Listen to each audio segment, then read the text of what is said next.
Okay, it looks like to get this transom cover off, you got those screws. This cap should come off.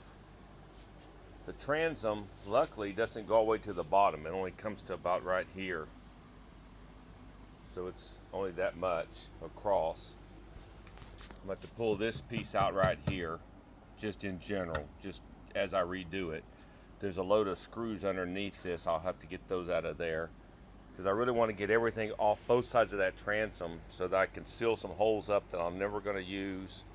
I may just put another piece of aluminum plate across this bottom and seal it up good on there, just to try to go back and get some integrity, waterproof integrity to it. Once I replace the transom, it should be pretty good as far as that goes. Solid, but it only comes down to about where you can see the water line at there. Those, I'm pretty sure that these screws here at the bottom part of the transom across there. So that should be easy enough, so to speak, to get that out of there. Once I get this taken apart, then we'll come back and I'll give you another look at how it looks then. Okay, so we've got that piece out there. And up here so you can see that piece. It had screws all around holding it in. Well, not really holding it in. Honestly, the silicone was probably holding it in more than anything. But that's out of there now. Get those wires off. Get the rest of these bolts out of here. And then this should come on off of here. I should not have to mess with this bottom brace at all, because it's bolted through here. Take all these bolts out. This top piece here should come out and should expose the actual rotten transom down in there. Here, I got those bolts out. You can see there's a gap here, and that's because this was given so much. But it looks like this is basically gonna lift right off of here.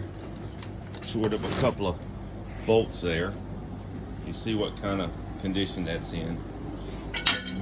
So that's pretty much it. Well, let's just drop it. That pretty much says it all right there. You can see down in here what a rotten mess it is. I've got a couple of screws here, and on that far end to get out, I have to get in there behind here somehow to get that out so that I can get this. The good thing is it's pretty straightforward. I plan on laying a piece of cardboard straight across his back and cutting my pattern out. Shouldn't even have to use the wood at all. So I really don't care that the wood is not in solid shape and it's going to come out of there at all. Couldn't care less, because it only does go down to about right there. This bottom part is single thickness aluminum, so it came apart fairly easy at this point, short of getting those two screws at each end out. And then it'll be a matter of getting my marine plywood and coating it over and over and putting a new piece in there. As it turns out, this was actually 3 pieces across here. These 2 pieces, this one and this one, don't even go all the way across. But it appears they go on first, and then they'll be held back in with little brad head nails, hold it down, and then this piece will go down on top of it. So just a little bit more information there as to what you might expect. Okay, so if you can see on this side, you have this cabinet. Remember I told you the 2 bolts are in here, right? So this piece here was all riveted in there. And the problem gets to be is they put that foam in, so I'm gonna Sawzall some of this off. I really don't want to take it out. To be honest with you, it's not hurting anything, and it's dry. So I'm gonna just leave it in there. Then when I get done, I'll rivet this back up in place. May run me a couple wires down through there or something if I want to, just for future use possibly, since I have it off. Or for sure on this side, I think they'd use it. I ran some wires in here, so we'll see. But yeah, at this point, I'm gonna have to get my Sawzall and cut some of that foam away so I can get to those bolts. And then I'll do the same thing on this side and pull that out. Transom pulled out. Got it cleaned out enough I can start getting patterns and measurements. So I had this piece of cardboard and I cut it about to the right height.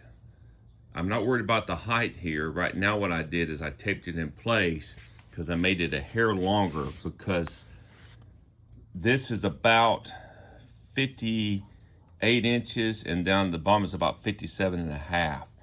So I'm gonna draw a line on each end so at least I can at least get that shape done. When that shape's done, it should at least drop in here. When it drops in there, then I'll do my pattern across the top here. The length cut pretty close here. This is darn close here, as you can see down through there. It doesn't have to be perfect, to be honest with you. This is hugging it. If I made it this specifically, absolutely this length, is going to be a hair too long anyway. You see the rivet sticking through it, so I'll probably shorten it just a hair, realizing that there's nothing really on this end that's holding it. So holding it, the transom. So if it's a little short, it's not going to hurt. The main thing that holds it is there's bolts that go through here that make it sturdy, and then across here you have this piece here that goes to the base, to the bottom of the boat, that goes through the transom back into here. That is your main support right there for that motor. That's the main piece on this, and you have the other two bolts that go through as well. So if it's a little short on each end, it really isn't going to hurt anything. I am wanting to make sure this is all up to the right height and so forth, because you have those caps that go over it when that's done, and they kind of that aluminum just kind of tacks in with brad nails into the top of that transom wood. So now I'll cut this piece out here to get a little closer fit. So this is 1.5 inch transom. I found some 3/4 inch marine gray plywood. I cut it a hair short because these rivets go through, and there's a slight angle on it, I believe, but my pattern really didn't show it. It was kind of odd that the pattern didn't really show it. It seemed like it was fine. So it's a hair short, but that's good. It lets it come in and out easily. It still overlaps plenty far for all my screws and things to go in there. So I've got it set in here, and now I drew with a pencil my pattern on that. And then I've got another piece here that when I get done with that one, I'll put this one in there, or I'll put this one against the one I'm going to cut the pattern there. And then with any luck, what'll happen is it'll be a little tight, and I'll sand it down to where the edges are where they need to be with the sander. So now to take this out and get me a skill saw and start cutting that pattern out. I've got my 2 pieces of 3/4 inch marine plywood cut very close to what I need. When I go to put them in there, they're not going to come out again. So I've got enough that I know it's going to fit. I'm going to glue them together with just wood glue. And then I'm going to put a couple of, probably maybe 4 screws, wood screws, in between them to hold them in case they shift and want to come apart, as I have to tap it into place. But once I get them screwed in, kind of in place, I'm going to sand this a little bit to make these more uniform. It's very close.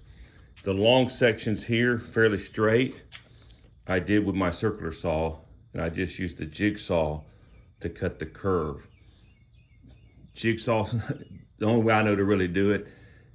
It was, even with a new blade, it wasn't that easy. That's 3/4 inch plywood, but got it done. So now I just need to glue them together, screw them together, and then gonna try to get it set down in there. The cover's back on. These 2 half pieces, which ended about here, and then put this down on it and tapped in place. You can see I've got white where the RTV squeezing out. I may take that, a little bit of that away later with some razor blade or something. I'm not too much on how something looks, but I may do that. Still have to cut the holes here where the drains were at for the splash well. And I don't know why they did this. They could have fed the line through where the splash well was at, but I think they cut another hole here, which is where they fed the line through for the transponder, or whatever you call it, for the fish finder. So now I've got to come up with 2. I hate that they're so darn close together. That to me was a very bad idea there. And then I've got to fill in these holes here. That just passes straight through. I may get me a fish finder before I do that, just to see if maybe the holes line up.